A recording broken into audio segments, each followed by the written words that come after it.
On the fire watch, Los Angeles firefighters are battling a wildfire burning through rugged, steep terrain in Pacific Palisades and forcing 1,000 residents out of their homes.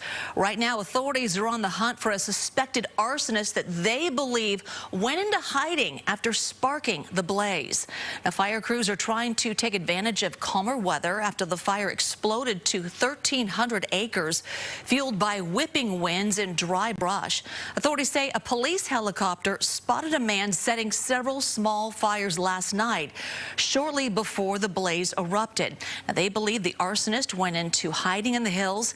Right now, containment stands at 0% and mandatory evacuations are in place. Fire crews say it is an uphill battle.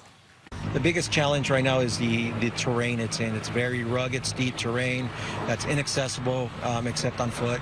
It's hard to get heavy machinery and heavy equipment in there to create fire break. It was like it had time bombs ready to explode in flames, and it happened.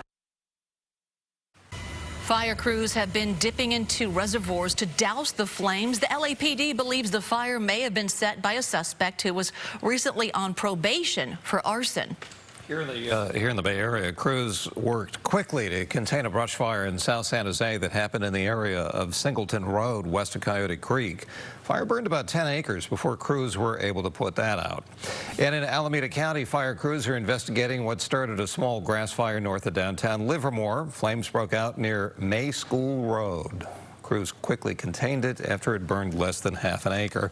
All this happening before fire season has officially even been declared, at least in Santa Rosa. But tomorrow, their fire department is expected to declare the official start of the wildfire season in the city.